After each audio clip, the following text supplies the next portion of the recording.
Gunman Gurucharan ಗನ್ನಿಂದಲೇ ಹಾರಿದೆ bullet. ಬಳ್ಳಾರಿಯಲ್ಲಿ ರೆಡ್ಡಿ ಮನೆಯ ಮುಂಭಾಗದಲ್ಲಿ ಗುಂಡೇಟು ಹಾರಿದಂತಹ ಪ್ರಕರಣಕ್ಕೆ ಸಂಬಂಧಪಟ್ಟ ಹಾಗೆ ಇನ್ನು ಭರತ್ ರೆಡ್ಡಿ ಆಪ್ತ ಸತೀಶ್ ರೆಡ್ಡಿಯ ಇಬ್ಬರು ಗನ್ಮ್ಯಾನ್ ಅನ್ನ ಬಂಧಿಸಲಾಗಿದೆ. ಗನ್ಮ್ಯಾನ್ ಗುರುಚರಣ್ ಗನ್ನಿಂದಲೇ ಹಾರಿದೆ. ಇನ್ನು ಬಳ್ಳಾರಿಯಲ್ಲಿ ರೆಡ್ಡಿ ಮನೆ ಮುಂಭಾಗದಲ್ಲಿ ಆಯ್ತಲ್ಲ ಗುಂಡೇಟು ಪ್ರಕರಣ. ಈ ಪ್ರಕರಣಕ್ಕೆ ಸಂಬಂಧಪಟ್ಟ ಹಾಗೆ ಭರತ್ ರೆಡ್ಡಿ ಆಪ್ತ ಸತೀಶ್ ರೆಡ್ಡಿಯ ಇಬ್ಬರು ಗನ್ಮ್ಯಾನ್ ಬಂಧನ ಆಗಿದೆ. ಗನ್ಮ್ಯಾನ್ ಗುರುಚರಣ್ ಸಿಂಗ್ ಮತ್ತು ಬಲಜಿತ್ ಸಂಧು ಬಂಧನ ಆಗಿದೆ. ಗನ್ಮ್ಯಾನ್ ಗುರುಚರಣ್ ಗನ್ನಿಂದಲೇ ಹಾರಿದೆ ಬುಲೆಟ್ ಹಾರಿದ್ದು ಯಾರ ಗನ್ನಿಂದ ಅನ್ನುವಂತಹ ಪ್ರಶ್ನೆಗೆ ಕೊನೆಗೂ ಕೂಡ ಉತ್ತರ ಸಿಕ್ಕಿದೆ. ಸೊ ಅದಕ್ಕೆ ಪುಷ್ಟಿ ನೀಡುವ ಹಾಗೆ ವಿಜುವಲ್ಸ್ ಕೂಡ ಲಭ್ಯ ಆಗಿತ್ತು. ವಿಡಿಯೋ ಕೂಡ ಒಂದು ರೀತಿಯಾಗಿ ಸಾಕ್ಷಿಯನ್ನ ಒದಗಿಸ್ತಾ ಇದ್ರೆ, ಮತ್ತೊಂದು ಕಡೆಯಲ್ಲಿ ಗನ್ನನ್ನ ಕೂಡ ವಶಪಡಿಸಿಕೊಂಡಿದ್ರಲ್ವಾ ಪೊಲೀಸರು. ಆ ಗನ್ ಪರಿಶೀಲನೆಯನ್ನ ಮಾಡಿದಂತಹ ಸಂದರ್ಭದಲ್ಲಿ ಬುಲೆಟ್ ಕಾಣಿಸಲ್ಲ ಅಲ್ವಾ. ಸೊ ಬುಲೆಟ್ ಅನ್ನ ಯಾವ ಕಾರಣಕ್ಕೋಸ್ಕರ ಅವರು ಬಳಕೆ ಮಾಡ್ಕೊಂಡಿದ್ದಾರೆ ಅದನ್ನ ಕಾರಣ ಕೊಡ್ಬೇಕು ಅವರು. ಸೊ ಗನ್ ಕೊಟ್ಟಿದ್ದಾರೆ ಅಂದ ತಕ್ಷಣ ಮನಸ್ಸೋ ಇಚ್ಛೆ ಬಳಸೋ ಹಾಗಿಲ್ಲ, ಲೈಸೆನ್ಸ್ ಇದೆ ಅಂತ ಹೇಳಿ ಬಳಸೋ ಹಾಗಿಲ್ಲ. ಅದಕ್ಕೂ ಕೂಡ ಕಾನೂನು ನಿಯಮ ಇದ್ದೇ ಇರುತ್ತೆ. ಸೊ ಎಂತಹ ಸಂದರ್ಭದಲ್ಲಿ ಅದನ್ನ ಬಳಕೆ ಮಾಡಬೇಕು ಅಂತ ಹೇಳಿ ಲೈಸೆನ್ಸ್ ಅನ್ನ ಕೊಟ್ಟಿರ್ತಾರಲ್ವಾ. ಸೊ ಯಾವ ಕಾರಣಕ್ಕೋಸ್ಕರ ಬುಲೆಟ್ ಖಾಲಿಯಾಗಿದೆ ಆ ಪ್ರಶ್ನೆಗಳಿಗೆ ಅವರು ಉತ್ತರವನ್ನ ಕೂಡ ಕೊಡಬೇಕಾಗತ್ತೆ. ಸೊ ನೋಡಿ, ಗುರುಚರಣ್ ಅನ್ನುವಂತಹ ವ್ಯಕ್ತಿ ಏನಿದ್ದ ಈತ, ಸೊ ಇದಕ್ಕೆ ಪುಷ್ಟಿ ಕೊಡುವಂತೆ ವಿಡಿಯೋ ಕೂಡ ಲಭ್ಯ ಆಗಿತ್ತು. ಆ ವಿಡಿಯೋವನ್ನ ಖುದ್ದು ಸುದ್ದಿಗೋಷ್ಠಿಯಲ್ಲಿ ಜನಾರ್ದನ ರೆಡ್ಡಿ ಅವರು ಕೂಡ ಬಿಡುಗಡೆ ಮಾಡಿದ್ರು. ಜೊತೆಗೆ ಅರೆಸ್ಟ್ ಮಾಡಿದಂತಹ ಸಂದರ್ಭದಲ್ಲಿ ಗನ್ಗಳನ್ನ ಕೂಡ ವಶಕ್ಕೆ ಪಡೆದುಕೊಂಡ್ರು. ಜೊತೆಗೆ ಸತೀಶ್ ರೆಡ್ಡಿ ಗನ್ಮ್ಯಾನ್ ಏನಿದ್ರು ವಶಕ್ಕೆ ಪಡೆದುಕೊಂಡಂತಹ ಸಂದರ್ಭದಲ್ಲಿ ಯಾರ ಒಂದು ಗನ್ನಿಂದ ಬುಲೆಟ್ ಫೈರ್ ಆಯಿತು ಅನ್ನುವಂತಹ ಪ್ರಶ್ನೆಗೆ ಕೊನೆಗೂ ಕೂಡ ಉತ್ತರ ಸಿಕ್ಕಿದೆ. ಇದೇ ವಿಚಾರಕ್ಕೆ ಸಂಬಂಧಪಟ್ಟ ಹಾಗೆ ಹೆಚ್ಚಿನ ಡೀಟೇಲ್ಸ್ ಅನ್ನ ಕೂಡ ನೀಡ್ತಾ ಹೋಗ್ತಾರೆ ನಮ್ಮ ಪ್ರತಿನಿಧಿ ವೀರೇಶ್. ವೀರೇಶ್, ಏನಿದೆ ಬಳ್ಳಾರಿ ಪ್ರಕರಣಕ್ಕೆ ಸಂಬಂಧಪಟ್ಟ ಹಾಗೆ ಇಲ್ಲಿವರೆಗೂ ಕೂಡ ಏನೆಲ್ಲ ಮಾಹಿತಿಗಳನ್ನ ಪೊಲೀಸರು ಕಲೆ ಹಾಕಿದ್ದಾರೆ, ಏನಿದೆ ಕಂಪ್ಲೀಟ್ ಡೀಟೇಲ್ಸ್? ಎಸ್ ಕುಸುಮ, ಈ ಒಂದು ಗಣಿ ಜಿಲ್ಲೆಯಲ್ಲಿ ಏನು ಬ್ಯಾನರ್ ಪಾಲಿಟಿಕ್ಸ್ ಯಾವಾಗ ಬುಲೆಟ್ ಗನ್ ಫೈರ್ ಆಯ್ತು ಅಲ್ಲಿಂದನೇ ಇದು ಮತ್ತೊಂದು ಹಂತವಾಗಿ ತನ್ನ ತಿರುವನ್ನು ಬದಲಾಯಿಸ್ತಾ ಹೋಯ್ತು. ಇಂತಹ ತಿರುವಿನಲ್ಲಿ ಈಗ ಯಾರ ಕಡೆಯಿಂದ ಈ ಒಂದು ಖಾಸಗಿ ಗನ್ ಮ್ಯಾನ್ ಗಳು ಇಟ್ಕೊಂಡಿದ್ದಾರೋ, ಏನೋ ಭರತ್ ರೆಡ್ಡಿ ಅವರ ಆಪ್ತರು ಮತ್ತು ಸೋದರ ಸಂಬಂಧಿಯಾಗಿರತಕ್ಕಂತಹ ಸತೀಶ್ ರೆಡ್ಡಿ ಅವರ ಖಾಸಗಿ ಗನ್ ಮ್ಯಾನ್ ಗಳಿಂದನೇ ಬುಲೆಟ್ ಏನು ಫೈರ್ ಆಗಿದೆ ಅನ್ನತಕ್ಕಂತಹ ಅಂಶ ಬೆಳಕಿಗೆ ಬಂದಿತ್ತು. ಇದು ಈಗ ಮಡಿವಾಳ FSL ಅಲ್ಲಿ ಇನ್ನು ತನಿಖೆ ಆಗ್ತಿದೆ. ಇದರ ನಡುವೆ ಖಾಸಗಿ ಗನ್ಮ್ಯಾನ್ ಗಳನ್ನು ಮತ್ತು ಅವರು ವೆಪನ್ ಗಳನ್ನು ಈ ವಶಕ್ಕೆ ಪಡೆದಿರತಕ್ಕಂತಹ ಬಳ್ಳಾರಿ ಪೊಲೀಸರು ತನಿಖೆಯನ್ನು ಮಾಡಿದಾಗ ಈಗ ಏನು ಗುರುಚರಣ್ ಸಿಂಗ್ ಮತ್ತು ಬಲ್ಜಿತ್ ಸಂಧು ಎನ್ನುತ್ತಕ್ಕಂತಹ ಇಬ್ಬರು ಗನ್ಮ್ಯಾನ್ ಗಳನ್ನು ಇದು ವಿಚಾರಣೆಗೆ ಒಳಪಡಿಸಿದ್ದಾರೆ. ಈ ವಿಚಾರಣೆಯಲ್ಲಿ ಸತ್ಯ ಏನು ಅನ್ನೋದು ಇನ್ನು ಕೆಲವೇ ಗಂಟೆಗಳೊಳಗಾಗಿ ಹೊರಬೀಳಲಿದೆ. ಈಗಾಗಲೇ ಅವರೇ ಹೇಳಿರ್ತಕ್ಕಂತಹ ವಿಚಾರ ಬಲ್ಲ ಮೂಲಗಳಿಂದ ತಿಳಿದು ಬಂದಿರುವುದೇನೆಂದರೆ, ಸತೀಶ್ ರೆಡ್ಡಿ ಮೇಲೆ ಈ ಒಂದು ಜನಾರ್ದನ್ ರೆಡ್ಡಿ ಮತ್ತು ಶ್ರೀರಾಮುಲು ಬೆಂಬಲಿಗರು ಅಟ್ಯಾಕ್ ಮಾಡಲು ಬಂದಂತ ಸಮಯದಲ್ಲಿ ಈ ನಮ್ಮ ಮಾಲೀಕರಿಗೆ ಯಾವುದೇ ರೀತಿಯಾದಂತಹ ಹಾನಿಯಾಗಬಾರದು ಅನ್ನೋ ಒಂದು ಉದ್ದೇಶದಿಂದಾಗಿ ನಾವು ಮೊದಲು ಗಾಳಿಯಲ್ಲಿ ಗುಂಡು ಹಾರಿಸಿದ್ವಿ.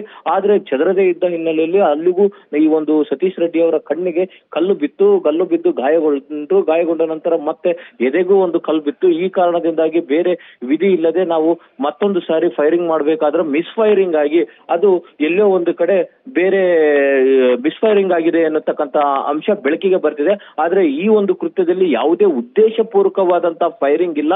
ಆಮೇಲೆ ಯಾರನ್ನು ಟಾರ್ಗೆಟ್ ಮಾಡಿ ಜನಾರ್ದನ್ ರೆಡ್ಡಿ ಆಗಿರ್ಬೋದು, ಅವ್ರ ಮನೆ ಆಗಿರ್ಬೋದು, ಅವರ ಬೆಂಬಲಿಗರಾಗಿರ್ಬೋದು, ಶ್ರೀರಾಮುಲು ಅವರು ಆಗಿರ್ಬೋದು, ಯಾರೊಬ್ಬರನ್ನು ಸಹ ನಾವು ಟಾರ್ಗೆಟ್ ಮಾಡಿ ನಾವು ಶೂಟ್ ಮಾಡಿಲ್ಲ. ಆದ್ರೆ ಏನೋ ಮಿಸ್ಫೈರಿಂಗ್ ಇಂದ ಆಗಿರ್ತಕ್ಕಂಥ ಘಟನೆ, ಗಾಳಿಯಲ್ಲಿ ಗುಂಡು ಹಾರಿಸಬೇಕಾದ್ರೆ ಲೋಡ್ ಮಾಡಿ ಆನಲ್ಲಿ ಇಟ್ಟಿರೋದ್ರಿಂದಾಗಿ ಈ ಸಮಸ್ಯೆ ಆಗಿದೆ ಅನ್ನತಕ್ಕಂಥದ್ದು ಪ್ರಾಥಮಿಕ ತನಿಖೆಯಿಂದ ಈಗ ಗೊತ್ತಾಗ್ತಾ ಇದೆ ಕುಸುಮಾ. ಈಗಾಗಲೇ ದೃಶ್ಯಾವಳಿಯಲ್ಲಿ ಗಮನಿಸ್ತಾ ಇದೀವಿ ವೀರೇಶ್, ಈಗ ಆತ್ಮರಕ್ಷಣೆಗೋಸ್ಕರ ಈಗಾಗಲೇ ಬುಲೆಟ್ಗಳನ್ನ ಯೂಸ್ ಮಾಡ್ತಾರೆ. ಬಟ್ ಇವ್ರ ಮೇಲೆ ಯಾರು ಕೂಡ ಮುಗಿಬಿದ್ದಿಲ್ಲ. ಒಂದ್ ಕಡೆ ಪೊಲೀಸರು ಕೂಡ ಇದ್ದಾರೆ. ಸೊ ಯಾವುದೇ ರೀತಿಯಾದಂತಹ ಅಪಾಯ ಕೂಡ ಅಲ್ಲಿ ಇರಲಿಲ್ಲ. ಆದ್ರೂ ಕೂಡ ಅವರು ಬುಲೆಟ್ ಅನ್ನ ಫೈರ್ ಮಾಡಿದ್ದಾರೆ. ಈ ಸಂಬಂಧವಾಗಿ ಏನು ಹೇಳ್ತಾರೆ ಆರೋಪಿಗಳು ಕೂಡ?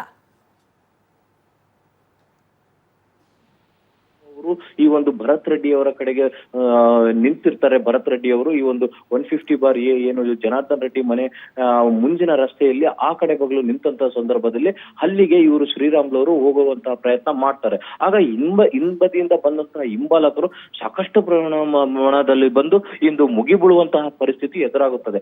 ಅಂತ ಸಂದರ್ಭದಲ್ಲಿ ವಿಧಿ ಇಲ್ಲದೆ ವಿಧಿ ಇಲ್ಲದೆ ಗಾಳಿಯಲ್ಲಿ ಗುಂಡಾರಿಸುವಂತಹ ಕೆಲಸ ಮಾಡ್ತಾರೆ. ಆ ಗುಂಡಾರಿಸಬೇಕಾದ್ರೆ ಈ ಒಂದು ಜನಾರ್ದನ್ ರೆಡ್ಡಿ ಅವರ ಮನೆಗೂ ತಗಲುತ್ತಾ ಇದೆ ಅನ್ನತಕ್ಕಂಥದ್ದು. ತದನಂತರ ಈ ಲೋಡ್ ಮಾಡಿ ಹಾನಲ್ಲಿಟ್ಟಿರೋದ್ರಿಂದಾಗಿ ಈ ಒಂದು ಮಿಸ್ಫೈರಿಂಗ್ ಆಗಿರುವಂತಹ ಅಂಶವು ಬೆಳಕಿಗೆ ಬರ್ತಾ ಇದೆ. ಆದ್ರೆ ಇಲ್ಲಿ ಮತ್ತೊಂದು ಗಮನಿಸಬೇಕಾದಂತ ವಿಚಾರ ಏನಂದ್ರೆ, ಇದು ಪ್ರಾಥಮಿಕ ತನಿಖೆಯಿಂದಷ್ಟೇ ಇದು ಬಲ್ಲ ಮಾಹಿತಿಯಿಂದ ತಿಳಿದಿರೋದು. ಇದು ಕುಲಂಕುಷ ಪರಿಶೀಲನೆ ಆಗಿ ವಿಚಾರಣೆ ಮುಗಿದ ನಂತರವೇ ಇದರ ಸಂಪೂರ್ಣ ಮಾಹಿತಿಯನ್ನು ನಾವು ತಿಳ್ಕೋಬಹುದಾಗಿದೆ. ಕುಷ್ಮಾ, ಒಬ್ಬನೇ ಒಬ್ಬ ಗನ್ಮ್ಯಾನ್ ಮಾತ್ರ ಫೈರ್ ಮಾಡಿರುವಂತದ ಅಥವಾ ಜೊತೆಗೆ ಇನ್ನೊಬ್ರು ಗನ್ಮ್ಯಾನ್ ಇದ್ರ ಅವರು ಫೈರ್ ಮಾಡಿದಾರ? ಜೊತೆಗೆ ಎಷ್ಟು ಗುಂಡ್ಗಳಲ್ಲಿ ಫೈರ್ ಆಗಿದೆ, ಏನು ಅದ್ರ ಬಗ್ಗೆ ಏನಾದ್ರೂ ಮಾಹಿತಿ ಗೊತ್ತಾಗಿದ್ಯಾ ವೀರೇಶ್? ಕುಷ್ಮಾ, ಇಲ್ಲಿ ಏನಾಗ್ತಿದೆ ಅಂದ್ರೆ ಆಕ್ಚುಲಿ ಸತೀಶ್ ರೆಡ್ಡಿ ಅವರಿಗೆ ಖಾಸಗಿ 4 ಗನ್ಮ್ಯಾನ್ಗಳು ಇದ್ದಾರೆ. ಆ 4 ಗನ್ಮ್ಯಾನ್ಗಳಲ್ಲಿ ಅವತ್ತು ಸ್ಥಳದಲ್ಲಿ ಏನಾಗಿದೆ ಅಂದ್ರೆ ಇಬ್ಬರು ಮುನ್ನೋಟದಲ್ಲಿ ಇದ್ರು. ಆದ್ರೂ ವಶಕ್ಕೆ ಯಾರು ಸಿಗ್ತಾರೋ ಅವರೆಲ್ಲರನ್ನೂ ಪಡೆದು ಎಂಕ್ವೈರಿ ಮಾಡಲುವಂತಹ ಒಂದು ವಿಚಾರಣೆಗೆ ಒಳಪಡಿಸುವಂತ ಕಾರ್ಯಕ್ಕೆ ಮುನ್ನುಗ್ಗಿದ್ದಾರೆ. ರೀಸನ್ ಇಷ್ಟೇ, ಯಾರಿಗೂ ಈ ಒಂದು ಗನ್ನಿಂದ ಬುಲೆಟ್ ಹಾರಿದೆ ಅನ್ನೋದು ಇನ್ನೂ ಕನ್ಫರ್ಮ್ ಆಗಿಲ್ಲ. ಆ ಒಂದು ಕಾರಣದಿಂದ ಎಷ್ಟು ಜನ ಅವೈಲಬಿಲಿಟಿ ಇದ್ದಾರೋ ಅವ್ರ 4ರನ್ನು ಸಹ ವಶಪಡಿಸಿಕೊಳ್ಳುವ ಪ್ರಯತ್ನದಲ್ಲಿದ್ದಾರೆ. ಈಗಾಗಲೇ ಇಬ್ಬರನ್ನು ವಶಪಡಿಸಿಕೊಂಡು, ಯಾರು ಬಲ್ಜಿತ್ ಸಂಧು ಮತ್ತು ಚರಣ್ ಸಿಂಗ್ ಎನ್ನತಕ್ಕಂತಹ ಇಬ್ಬರು ಪಂಜಾಬ್ ಮೂಲದ ಗನ್ಮ್ಯಾನ್ ಗಳನ್ನು ವಶಪಡಿಸಿಕೊಂಡು ವಿಚಾರಣೆಗೆ ಒಳಪಡಿಸಿದ್ದಾರೆ. ಈ ಒಂದು ಇವರು ಏನು ಗನ್ಗಳಿಂದಾನೇ ಬುಲೆಟ್ ಇನ್ನು ಫೈರ್ ಆಗಿದೆಯಾ ಇಲ್ಲ ಅನ್ನೋದು ಕನ್ಫರ್ಮೇಶನ್ ದೃಢಪಡಬೇಕಾಗಿದೆ. ಈಗ ಇಲ್ಲಿವರೆಗೂ ಕೂಡ ಯಾರನ್ನೆಲ್ಲ ವಿಚಾರಣೆಯನ್ನ ನಡೆಸಲಾಗಿದೆ ಈ ಒಂದು ಪ್ರಕರಣ ಸಂಬಂಧವಾಗಿ?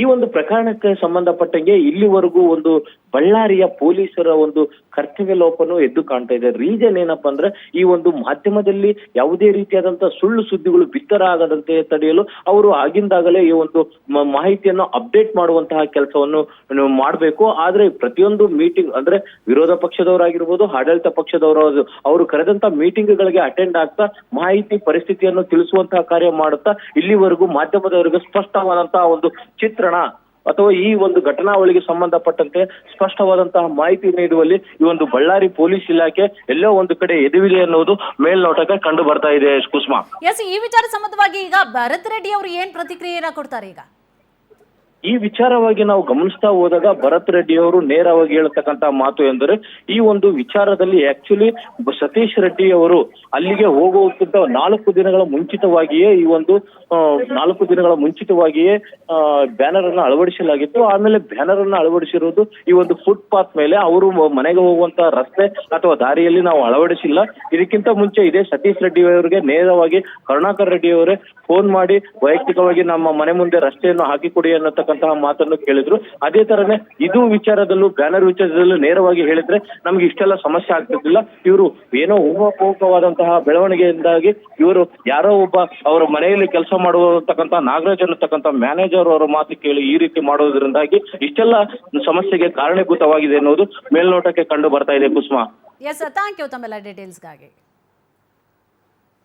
ಎಸ್, ಈಗಾಗಲೇ ದೃಶ್ಯಾವಳಿಯಲ್ಲಿ ಏನ್ ಗಮನಿಸ್ತಾ ಇದ್ದೀರಿ, ಈತನೇ ನೋಡಿ ಫೈರ್ ಮಾಡಿರೋದಕ್ಕೆ ಸಾಕ್ಷಿಭೂತವಾಗಿ ವಿಡಿಯೋ ಕೂಡ ಲಭ್ಯ ಆಗುತ್ತೆ. ಜೊತೆಗೆ ಆ ಸಂಬಂಧವಾಗಿ ಈಗಾಗಲೇ ಇಬ್ಬರನ್ನು ಕೂಡ ಅರೆಸ್ಟ್ ಮಾಡಲಾಗಿರುವಂಥದ್ದು. ಗನ್ಮ್ಯಾನ್ ಇಬ್ಬರನ್ನು ಕೂಡ, ಸತೀಶ್ ರೆಡ್ಡಿ ಅವರ ಗನ್ಮ್ಯಾನ್ ಏನಿದ್ರು ಆ ಒಂದು ಸ್ಥಳದಲ್ಲಿ 4 ಜನ ಗನ್ಮ್ಯಾನ್ ಇದ್ದಾರೆ, ಆ ಒಂದು ಸ್ಥಳದಲ್ಲಿ ಇಬ್ಬರು ಇರ್ತಾರೆ. ಸೊ ಫೈರ್ ಮಾಡಿರುವಂಥದ್ದು ಯಾರು? ಈತ ಏನ್ ದೃಶ್ಯಾವಳಿಯಲ್ಲಿ ಗಮನಿಸ್ತಾ ಇದ್ದೀರಿ, ಗುರುಚರಣ್ ಅನ್ನುವಂತಹ ವ್ಯಕ್ತಿ ಫೈರ್ ಮಾಡಿರ್ತಾರೆ. ಈ ಸಂಬಂಧವಾಗಿ ಈಗಾಗಲೇ ಅರೆಸ್ಟ್ ಮಾಡಿ ಕೂಡ ಮಾಹಿತಿಯನ್ನ ಪೊಲೀಸರು ಕೂಡ ಕಲೆ ಹಾಕಿದ್ದಾರೆ. ಸ್ಪಷ್ಟವಾದಂತಹ ಚಿತ್ರಣ ಕೂಡ ಈಗ ಸಿಕ್ಕಿದೆ. ಮೃತದೇಹದಲ್ಲಿ ನೋಡಿ 12 mm ಸಿಂಗಲ್ ಬೋರ್ ಬುಲೆಟ್ ಪತ್ತೆ ಆಗಿರುತ್ತೆ. ಕೈ ಕಾರ್ಯಕರ್ತ ರಾಜಶೇಖರ್ ದೇಹ ಹೊಕ್ಕಿದ್ದು 1 ಬುಲೆಟ್. ಮೃತದೇಹದಲ್ಲಿ 12 mm ಸಿಂಗಲ್ ಬೋರ್ ಬುಲೆಟ್ ಪತ್ತೆ ಆಗಿರುತ್ತೆ. ಮರಣೋತ್ತರ ಪರೀಕ್ಷೆ ಬಳಿಕವಾಗಿ 12 mm ಬುಲೆಟ್ ಅನ್ನೋದು ಖಚಿತ ಆಗತ್ತೆ. ಗುಂಡು ರಾಜಶೇಖರ್ ಬೆನ್ನನ್ನ ಹೊಕ್ಕಿ ಎದೆಯಿಂದ ಆಚೆ ಬಂದಿರುತ್ತೆ. 12 mm ಬುಲೆಟ್ ಗನ್ನಿಂದ ಹಾರಿದಂತಹ ಬಳಿಕವಾಗಿ ವಿವಿಧೆಡೆ ಚದುರಿರುತ್ತೆ. ಅದು ಗನ್ಮ್ಯಾನ್ ಹೊಡೆದಂತಹ ಗುಂಡು 4-5 ಅಡಿ ದೂರ ಹಾರ್ಕೊಂಡು ಹೋಗಿರುತ್ತೆ. ಅದು 4-5 ಅಡಿ ಅದು ದೂರ ಹಾರ್ಕೊಂಡು ಹೋಗಿರುತ್ತೆ ನೋಡಿ. ಸೊ ಈಗಾಗಲೇ ಮರಣೋತ್ತರ ಪರೀಕ್ಷೆಯನ್ನ ನಡೆಸಿದಾರಲ್ಲ ಪೊಲೀಸರು, ಈಗಾಗಲೇ ವೈದ್ಯರು ಕೂಡ ನಡೆಸಿದ್ದಾರಲ್ಲ. ಸೊ ಅದರಲ್ಲಿ ಕಂಡುಕೊಂಡಿರುವಂತಹ ಮಾಹಿತಿ ಇದು. ಕೈ ಕಾರ್ಯಕರ್ತ ರಾಜಶೇಖರ್ ಅವರ ದೇಹ ಹೋಗಿದ್ದು 1 ಬುಲೆಟ್. ಮೃತದೇಹದಲ್ಲಿ 12 mm ಸಿಂಗಲ್ ಬೋರ್ ಬುಲೆಟ್ ಪತ್ತೆ ಆಗಿರುತ್ತೆ. ಮರಣೋತ್ತರ ಪರೀಕ್ಷೆಯ ಬಳಿಕವಾಗಿ 12 mm ಬುಲೆಟ್ ಅನ್ನೋದು ಖಚಿತ ಆಗಿದೆ, ದೃಢ ಆಗಿದೆ. ಈಗ ಇನ್ನು ಗುಂಡು ರಾಜಶೇಖರ್ ಅವರ ಬೆನ್ನನ್ನ ಹೊಕ್ಕೊಂಡು ಏನಾಗುತ್ತೆ, ಎದೆಯಿಂದ ಅದು ಹೊರಗಡೆ ಬಂದಿರುತ್ತೆ. ಬೆನ್ನನ್ನ ಹೊಕ್ಕಿರುತ್ತೆ, ಹಿಂಭಾಗದಲ್ಲಿ ಬಿದ್ದಿರುತ್ತೆ ಅವ್ರಿಗೆ. ಸೊ ಮುಂದೆಯಿಂದ ಆಚೆ ಬಂದಿರುತ್ತೆ. 12 mm ಬುಲೆಟ್ ಗನ್ನಿಂದಾಗಿ ಹಾರಿದಂತಹ ಬಳಿಕವಾಗಿ ಮತ್ತೆ ಬೇರೆ ಬೇರೆ ಕಡೆ ಅದು ಅವತ್ತು ಹೆಂಗಾಗಿರುತ್ತೆ ಅಂದ್ರೆ ಪಟಾಕಿ ಹಬ್ಬದ ತರ ಮಾಡ್ಕೊಂಡ್ಬಿಟ್ಟಿರ್ತಾರೆ. ಅಲ್ಲಿ ಪೊಲೀಸರು ಇರ್ತಾರೆ ಒಂದು ಕಡೆ, ಚದುರಿಸುವಂತಹ ಕೆಲಸ ಅವರು ಮಾಡ್ತಾ ಇರ್ತಾರೆ, ಗಲಾಟೆ ಆಗ್ತಾ ಇರುತ್ತೆ. ಆ ಸಂದರ್ಭದಲ್ಲಿ ಗನ್ ಮ್ಯಾನ್ ಏನು ಮಾಡ್ತಾನೆ, ಫೈರ್ ಮಾಡಿದಂತಹ ಸಂದರ್ಭದಲ್ಲಿ ಹಿಂದೆಯಿಂದ ಹೊಕ್ಕೊಂಡು ಏನು ಬರುತ್ತೆ, ಮುಂದೆ ಎದೆಯಿಂದ ಅದು ಹೊರಗಡೆ ಹೋಗುತ್ತೆ, ಆ ಕಡೆ ಈ ಕಡೆ ಚದುರ್ಕೊಂಡು ಹೋಗ್ಬಿಡುತ್ತೆ ಅದು. ಸೊ ಗನ್ ಮ್ಯಾನ್ ಹೊಡೆದಂತಹ ಗುಂಡು 4-5 ಅಡಿ ದೂರ ಹಾರಿರುತ್ತೆ ನೋಡಿ. ಕಂಪ್ಲೀಟ್ ಅವತ್ತು ಪಟಾಕಿ ಹಬ್ಬನೇ ಮಾಡ್ಕೊಂಡ್ಬಿಟ್ಟಿದ್ರು ಗನ್ ಮ್ಯಾನ್ಗಳು. ಇನ್ನು 4-5 ಅಡಿ ದೂರ ಹಾರಿದ್ದಕ್ಕೆ ಓರ್ವ ಮಾತ್ರ ಬಲಿಯಾಗಿರ್ತಾನೆ. ಇಲ್ಲ ಅಂತಂದರೆ ಭಾಳಷ್ಟು ಗಂಭೀರತೆಯಿಂದ ಅವತ್ತು ಈ ಒಂದು ಪ್ರಕರಣ ಗಮನಿಸಿರುವಂಥದ್ದು. ಪೊಲೀಸರು ಕೂಡ ಈಗಾಗಲೇ ನಾನಾ ರೀತಿಯಾಗಿಯೂ ಕೂಡ ತನಿಖೆಯನ್ನು ಈಗಾಗಲೇ ನಡೆಸ್ತಾ ಇದ್ದಾರೆ. ಮತ್ಯಾರೆಲ್ಲ ಇದರಲ್ಲಿ ಪಾಲ್ಗೊಂಡಿದ್ರು ಎಲ್ಲರನ್ನೂ ಕೂಡ ಈಗಾಗಲೇ ಅರೆಸ್ಟ್ ಮಾಡಿಕೊಂಡು ತನಿಖೆಯನ್ನು ಕೂಡ ಮಾಡ್ತಾ ಇದ್ದಾರೆ. ಜೊತೆಗೆ ನೋಡಿ, ಒಂದು ವಿಚಾರ ಏನು ಅಂತಂದರೆ 4-5 ಅಡಿ ದೂರ ಹಾರಿದ್ದಕ್ಕೆ ಓರ್ವ ಮಾತ್ರ ಬಲಿಯಾಗಿರ್ತಾನೆ. ಇಲ್ಲ ಅಂತಂದರೆ, ಏಕೆಂದರೆ ಹೆಚ್ಚಿನ ಸಂಖ್ಯೆಯಲ್ಲಿ ಇರ್ತಾರೆ ಪಕ್ಕದಲ್ಲಿ, ಇನ್ನೂ ಹಾಗೆ ಯಾರಾದರೂ ಜನರಿದ್ದಿದ್ರೆ ಅವ್ರಿಗೂ ಕೂಡ ತಗುಲ್ತಾ ಇತ್ತು ಇದು.